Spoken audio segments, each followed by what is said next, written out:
Auzubillahi minash shaitanir rajim. Bismillahir rahmanir rahim. Nahmaduhu wa nusalli ala rasulihil kareem wa ala alihi at-tayyibin at-tahirin.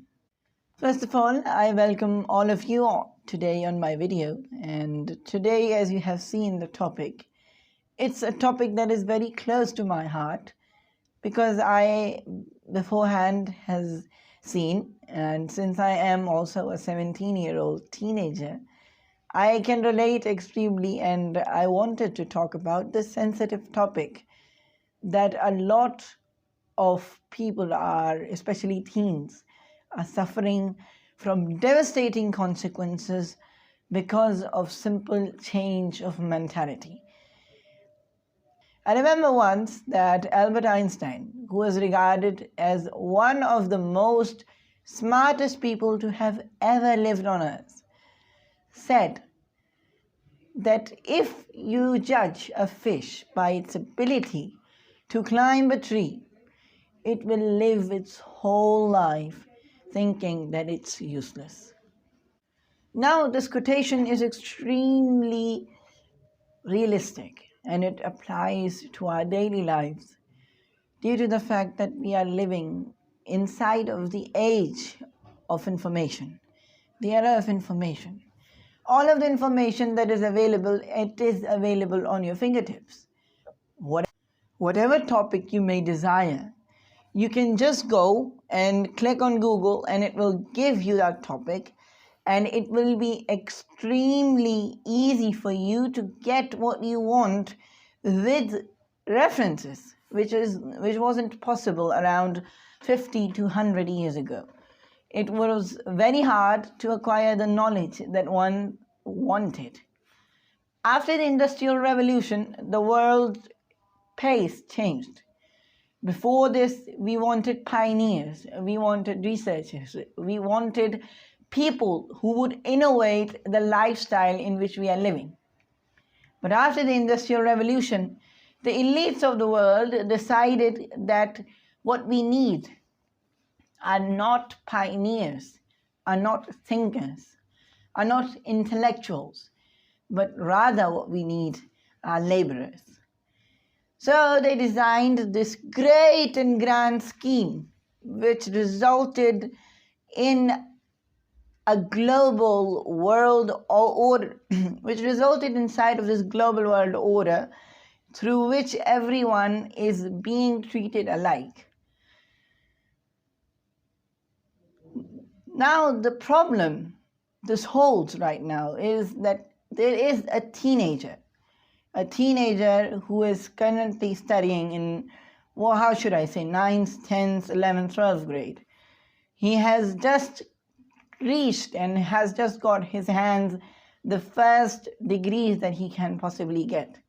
And now, if you go to them and you ask them, what do you want to be in your life?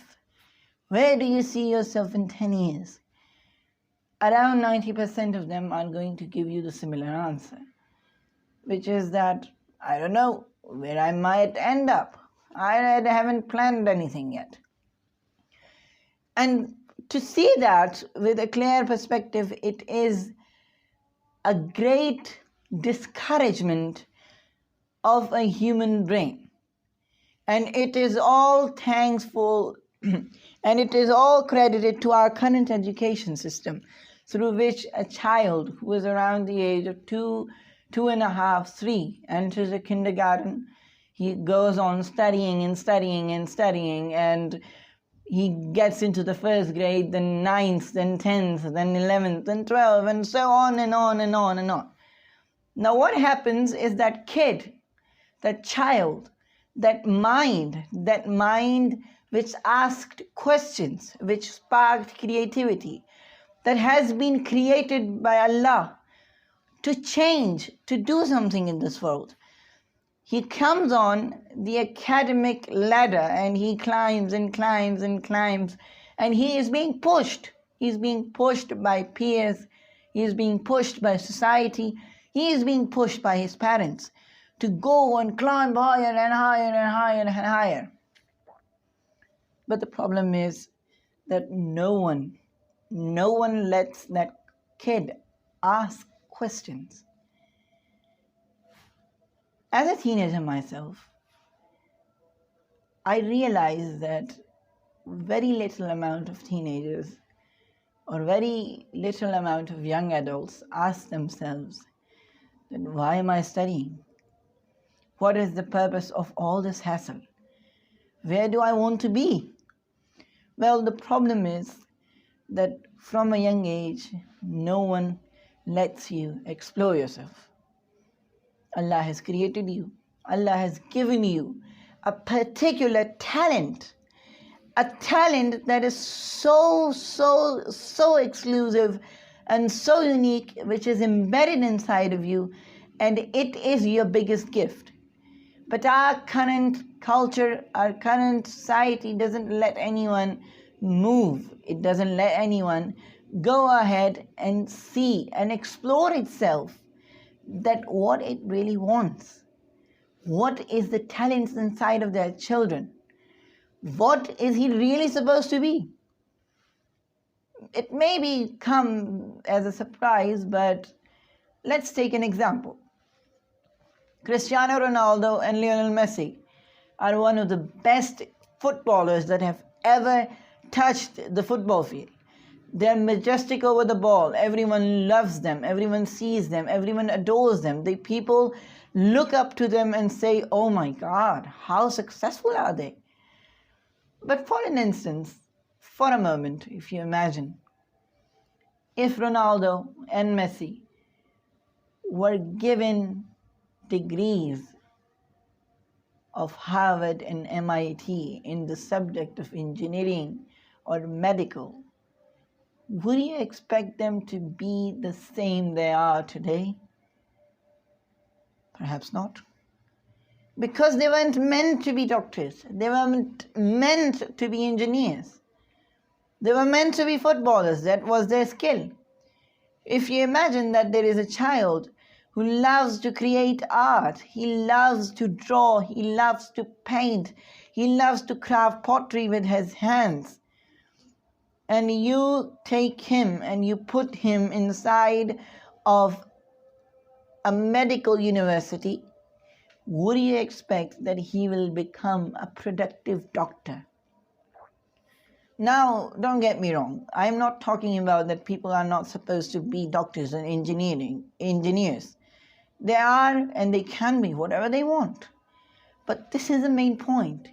They can be what they want, not what society asks them to be. They are supposed to be whatever they want, whatever their skill is. You see, there is a child at a young age who loves to craft marvelous buildings from Legos or paper, or he likes to create these models in architecture. It would be an insult, it would be a disgrace not to send him to an architectural school. If there's a child who has a massive interest in mechanics, he loves the idea of a machine, how a machine works, how does it strike, how does a motor work, it will be a disgrace not to send that child to become an engineer. There's a kid who loves to understand and to seek and to help on how the human body works and how can we solve those problems. He is meant to be a doctor. The kid who is building buildings at a young age is meant to be an architect. A child who loves machines and mechanics is meant to be an engineer. The main idea is just that you be what you want to be, because that is what God destined you to be. That is what Allah has embedded inside of you to become and to excel on that. You can never be successful in a field that doesn't suit you. The only thing that you are going to end up is regret. The only thing that you are going to end up is remorse over what would have happened if you had tried what you really wanted to be.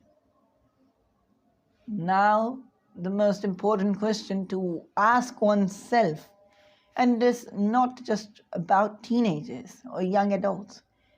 People in their 30s, 40s, 50s can now ask themselves that, what do I really want to be?